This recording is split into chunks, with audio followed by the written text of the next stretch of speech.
Boa noite, pessoal. Primeiramente, vamos convidar o pessoal, os amigos, para participar da live hoje. Tô mandando convite para todo mundo, né? Mandar uns convitinhos. Guardar o pessoal pular. Depois, quem estiver vendo no IGTV, só pular o começo para não ficar entediado. E aí que vamos nós.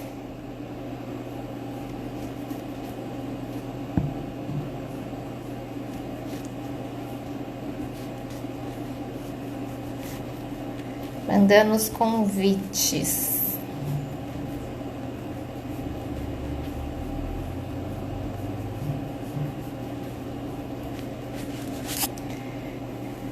Para quem entrou, boa noite. A Sarinha, boa noite.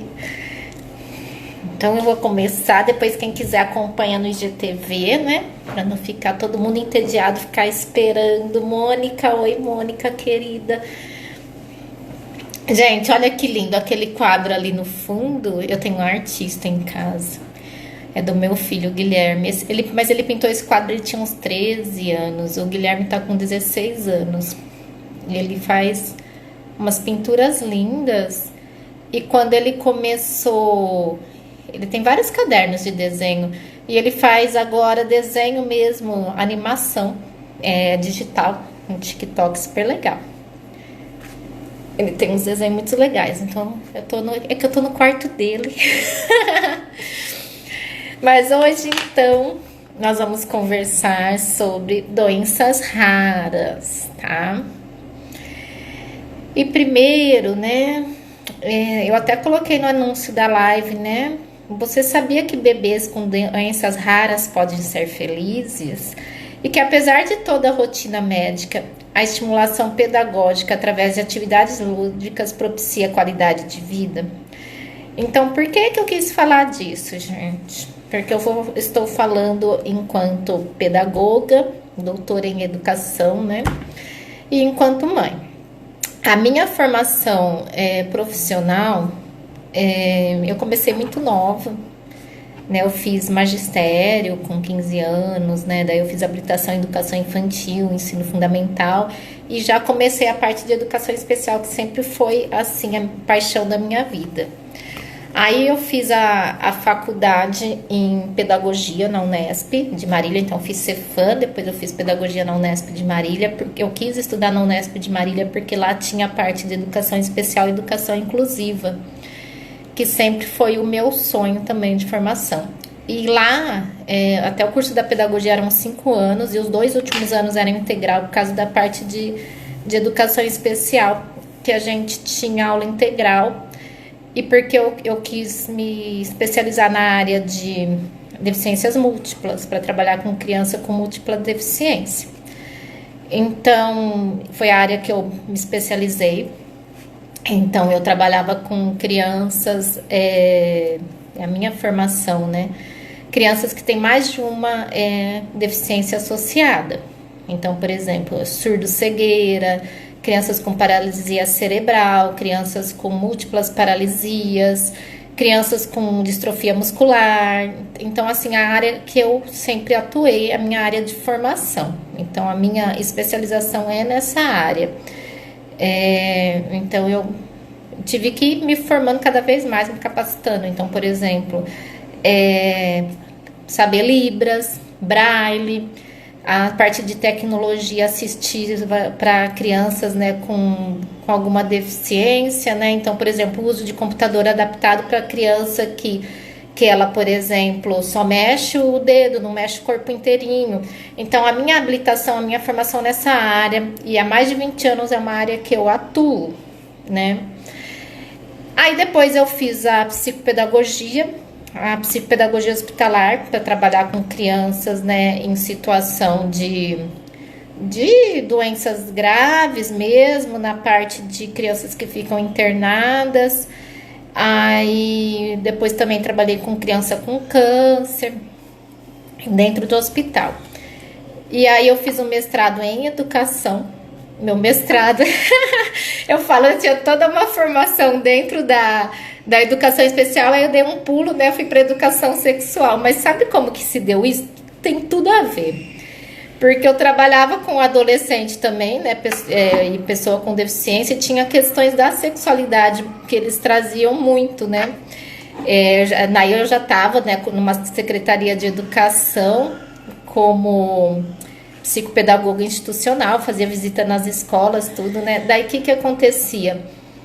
É, eu eu senti necessidade, né, de um curso que a gente foi fazer, que era estudo sobre preconceitos na USP. E no estudo sobre preconceitos que a gente foi buscar por causa da parte de educação inclusiva, da parte das doenças raras, né, que eu já atuava, a professora ela trouxe uma nova perspectiva para mim, que ela trabalhava as questões LGBTI, as questões de gênero dentro dos estudos sobre preconceito. Então, quando ela falava em inclusão social, em diversidade, ela estava falando de todas as minorias. Então, entrava tanto na parte de estudos como preconceito, mesmo ela estando no programa da educação especial no Instituto de Psicologia da USP, que eu comecei lá umas matérias no mestrado. E aí foi quando eu comecei a me entender e a estudar muito a parte de gênero e LGBTI. Então, olha como eu entrei na parte de gênero através da educação especial. E aí foi meu mestrado em educação sexual e o doutorado em educação, mais voltado para a questão da educação intersexo, que eu acho que é a hora que eu casei todas as minhas formações. Por quê? Não todos os casos de intersexo, tá? Mas alguns casos de intersexo, alguns, tá? Não são todos, por favor. Vai ter também alguma doença rara. Então, isso acabou se encontrando e nos meus estudos, muito importante, eu consegui entender as duas questões, principalmente quando a gente se fala de inclusão social e inclusão para a diversidade. E aí, então, agora depois de falar tudo, porque como eu vim parar aqui, aí eu explico um pouco. Então, meu lugar de fala é enquanto profissional, enquanto pedagoga, que atua na área de educação de diversidade e inclusão, e enquanto mãe, porque depois que eu já atuava, eu não era mãe, porque eu me formei nova, então eu comecei a trabalhar com estimulação precoce na APAE.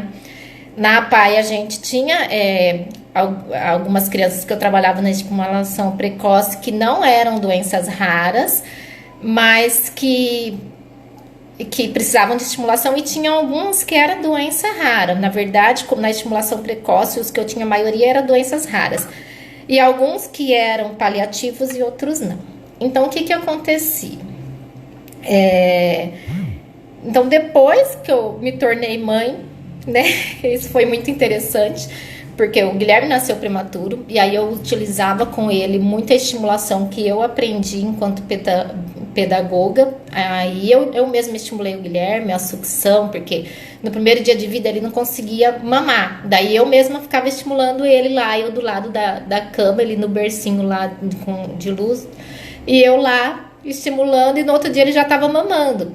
Mas é porque eu sabia estimular por causa da minha profissão. Então eu fiz todos os exercícios de estimulação nele. Aí depois, né, quando eu tive o Alexandre nasceu um pouquinho prematuro, menos prematuro que o Guilherme, mas ele precisou ficar mais na UTI. O Alexandre, ele teve suspeita de fibrose cística. Fibrose cística é uma doença rara. Então, o que aconteceu? Quando eu tive o Alexandre, ele teve suspeita de fibrose cística, ele teve que fazer todos os exames para ver se tinha fibrose cística. Para mim era pior, porque como eu tinha, acho que estudado, eu sabia o que era uma fibrose cística, eu sabia do prognóstico, eu sabia o quanto era horrível, né, essa doença.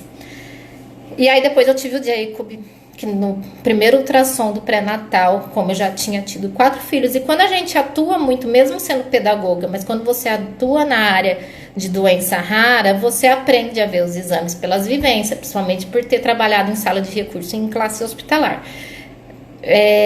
Eu bati o olho no exame do Jacob, eu sabia que ele tinha alguma alteração congênita muito visível, e depois a hora que vieram me falar também, eu já sabia, e ele tinha suspeita de doenças raras como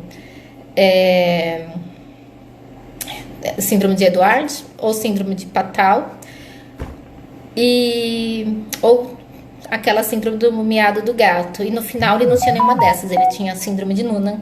E era mais raro ainda, porque o estudo genético dele deu um resultado que ele foi o primeiro caso registrado no Brasil.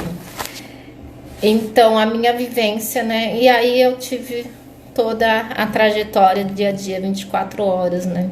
Com o Jacob em relação à questão da doença rara. Agora explicando o que são doenças raras, né? Entrando, né? Depois de uma longa introdução, né? Do porquê estou aqui. As doenças raras vão ser aquelas que vai ter a seguinte prevalência: a cada 100 mil pessoas, 65 tem aquela doença. Então, por isso que é chamada a doença rara. Então, cada 100 mil vai ter 65 com aquela doença, tá? Então, existe cerca de 8 mil doenças raras catalogadas. Elas podem ser genética herdada ou não. Pode ser só congênita sem ser herdada ou genética. Pode ser adquirida também por algum fator na vida. Algumas doenças raras podem ser adquiridas sem ser herdada ou congênita. Pode aparecer logo no pré-natal já o diagnóstico. Pode aparecer nos primeiros meses de vida, ou tem algumas doenças raras que as pessoas vão perceber e descobrir lá só na vida adulta e tudo mais. Algumas doenças raras afetam muito a qualidade de vida, mas a pessoa não vai morrer por causa disso. Outras doenças raras, elas não têm tratamento nem cura, elas são o que a gente chama de paliativo, e a pessoa ela vai apenas, né, ter um tratamento para melhorar a qualidade de vida dela, que foi o caso do Jacob, né? Não tinha tratamento, não tinha cura, então tudo que era feito, a medicação toda, é para que ele pudesse ter uma melhor qualidade de vida, né? O dia que se comemora, né? Comemora não, né? Mas assim, o dia da consciência da doença rara é dia 29 de fevereiro, que é uma data bissexta, porque é uma data rara, né? Então, por isso que é dia 29 de fevereiro que se comemora, né, o dia da doença rara, que fazem todas as campanhas de conscientização da doença rara. Então, quando não tem dia 29, se comemora no dia 28. Mas foi escolhida essa data justamente por isso, pela questão do ser raro. Então, agora eu vou falar um pouquinho diretamente, né, da questão da pedagogia, que é a área minha da atuação. A pedagogia ela é essencial para que as crianças e familiares, principalmente na parte mesmo da infância, na estimulação precoce, ela é essencial. E é um momento, né, quando a gente fala da atividade lúdica, a gente está falando do brincar, da brincadeira e tudo mais.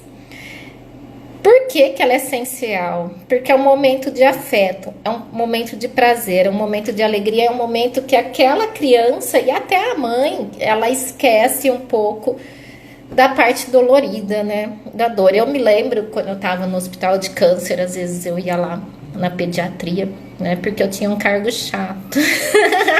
Eu trabalhava na diretoria, né? Eu não trabalho bem. Mas aí, às vezes eu tava aquela escapada por ser pedagoga, né? E eu ia nas salas hospitalares, né? Na parte pedagógica, de pedagogia hospitalar, né? Ver como que tava, aproveitava e ia lá brincar. E era maravilhoso, porque é aquela hora que às vezes você via a criança 1 hora atrás chorando, a criança 1 hora atrás com dor, fazendo quimioterapia, ou aquela criança que tá lá morando no hospital, um monte de procedimento e tudo mais.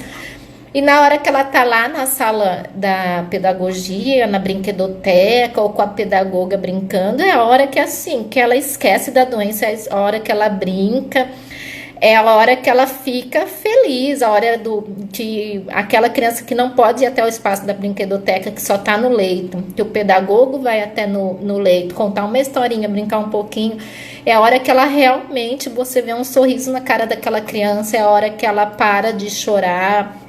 E a hora que a mãe também vê aquela criança distraída e ela acaba ficando também mais calma e mais feliz. Então, a pedagogia ela é essencial nessas questões, né? E eu também, eu me lembro uma vez, eu fiz uma época também, eu já fiz um monte de coisa, já tô em várias áreas. Eu fui fazer um trabalho voluntário num hospital, né? E eu contava historinha. E eu lembro realmente de ter esse processo, da mãe ficar mais calma, porque era uma hora assim, você vai ficar contando história, e a mãe podia ir no banheiro, porque quando você tá com uma criança internada, você não consegue nem ir no banheiro fazer xixi, você tá no hospital. Você não consegue nem comer, porque a criança não dorme direito, é medicação, é um monte de coisa.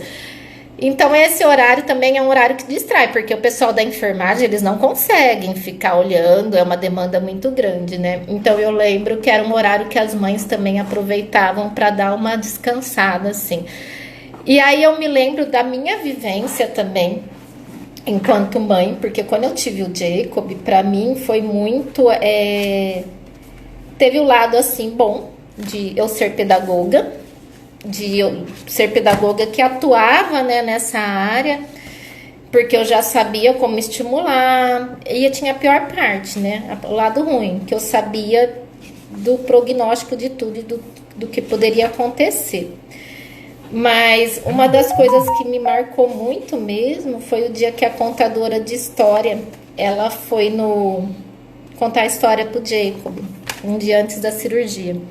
Ela foi à noite. Eles tinham feito um monte de procedimento horroroso, de verdade, sabe? Tirar sangue. E ele nunca podia tirar sangue, porque ele desmaiava. E várias coisas, sabe, aconteceram um dia antes da cirurgia. Tudo que a gente poupou ele a vida inteira para ele não sofrer, né? Porque ele era paliativo, então a gente poupou ele de tudo. Então, por exemplo, ele já estava com vacina suspensa, porque ele não podia tomar vacina, não pela injeção, mas porque as reações das vacinas ele não aguentaria. A febre que dá por causa da vacina, a dor. Então, eu me lembro que a contadora de história chegou, né?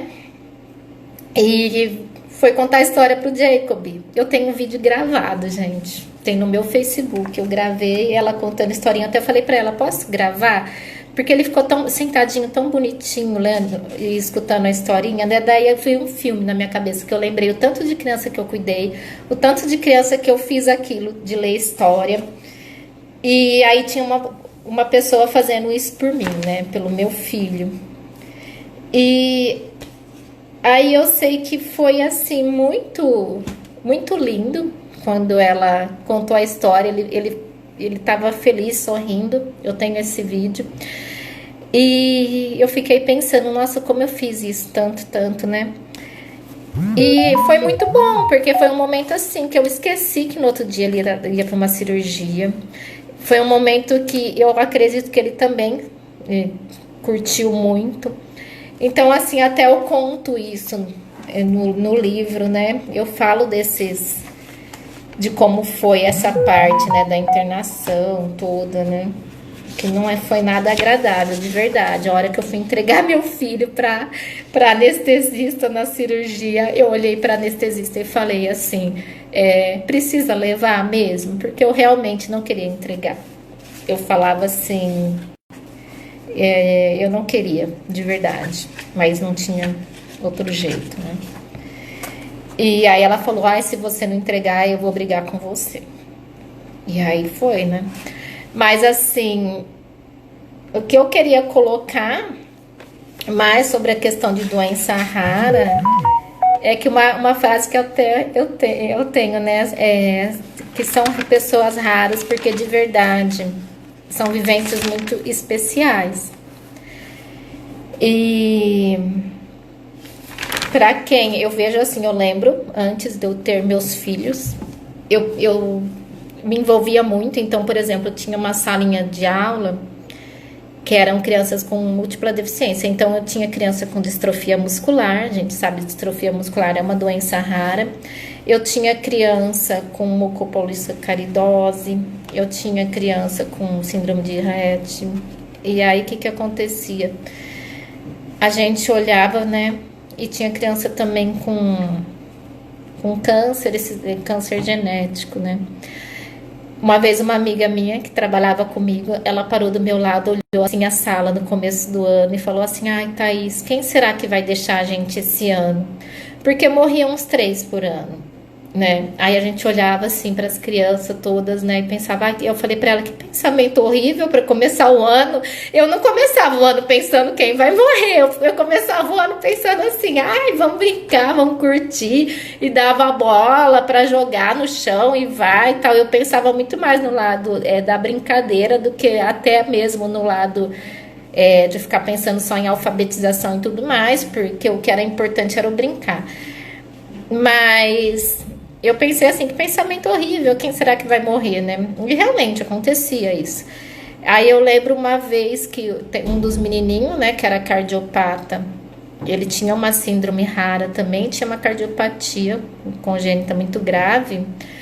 Ele A mãe falou, já tinha operado uma vez, o cardiologista já tinha falado que não tinha mais o que fazer e que ela decidiu não tentar operar de novo, ela decidiu deixar morte natural. Aí eu pensava, se ele morrer de uma vez natural, tudo bem. Agora, se ele ficar na UTI vários meses, sofrendo, né? Mas assim, é igual ela falou, né? Que ele já tinha passado por uma grande cirurgia, ele já estava bem fraquinho, e a gente via que ele estava fraquinho. E aí, eu lembro que ele faleceu, né? Naquele ano mesmo.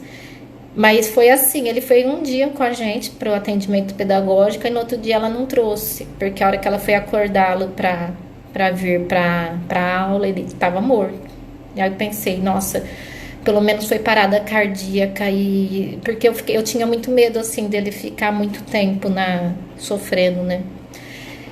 Então, um profissional que trabalha nessa área, tô falando profissional da pedagogia, que às vezes a gente tá lá todo dia, a gente se envolve, não tem como, né?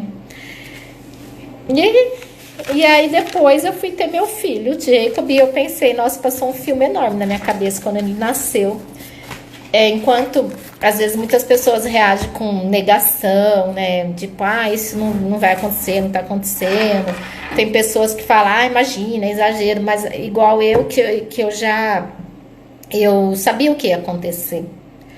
Eu atuava na área, atuava na área de doenças raras, na área de cuidados paliativos, porque doença rara tem muitas que não são paliativas, a pessoa vai viver, vai ter uma vida, tal, mas assim, o caso do Jacob era paliativo, ele podia ter morte súbita, e eu sabia como que era, porque eu perdi alunos com morte súbita, né?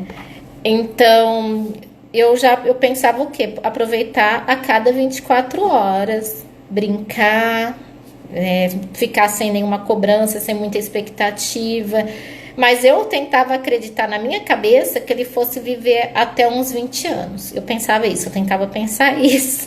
Por mais que os médicos me falavam, né, eles falavam assim, olha, cada minuto vivido é uma vitória, porque para ele viver um minuto, o corpo dele está fazendo uma grande ginástica, né? A cada minuto, a cada respirada que ele dá.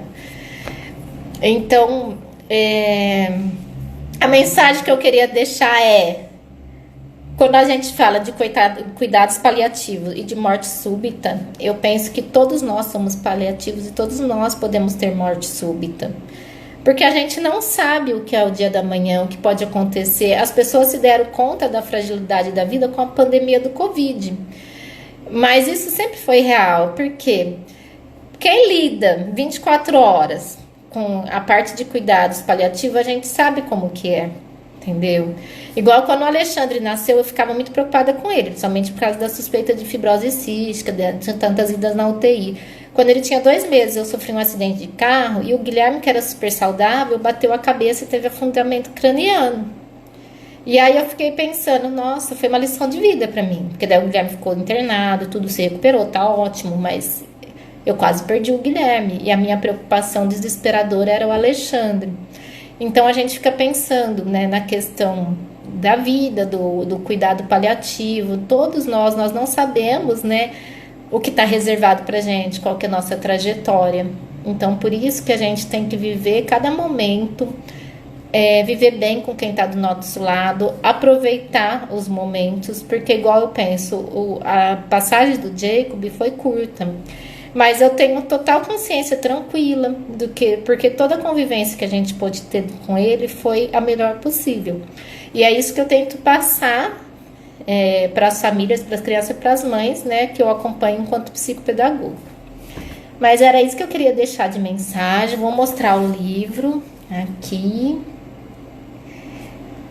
Jacob sempre sorrindo e sempre feliz, mesmo que para cada respirada dele era uma queima calórica enorme, ele tinha que se esforçar muito, ele não podia comer, ele não podia, a alimentação dele era só líquida, ele não conseguia nem mamar no peito, porque era muita força para ele vivia de um suplemento líquido que a gente tinha que dar. E eu queria agradecer muito quem acompanhou a live, a Ivone que tá aqui, a Isadora, que eu adoro elas. E depois eu vou deixar nos comentários, no IGTV, a campanha da Isadora, que tá precisando de um aparelho auditivo. De quem precisar ajudar com R$ 5, R$ 10, o que for, gente. Tem gente que pode ajudar com 500, ajuda com 500. Quem pode com 5, ajuda com 5. Ajuda como precisar. E se alguém conhece alguém que trabalha com parte de aparelho auditivo, poder ajudar a Isadora também, porque ela tá precisando muito, é urgente. Então depois eu vou deixar no comentário, né, os dados da Isadora. Que a Isadora também tem uma doença rara, que eu nunca lembro o nome porque é difícil, mas ela precisa do aparelho auditivo para melhorar a qualidade de vida. E agradecer todo mundo que está aqui. E é só isso por hoje. Dione, que está aqui também, que eu queria deixar de mensagem. Tchau, gente. Beijinhos.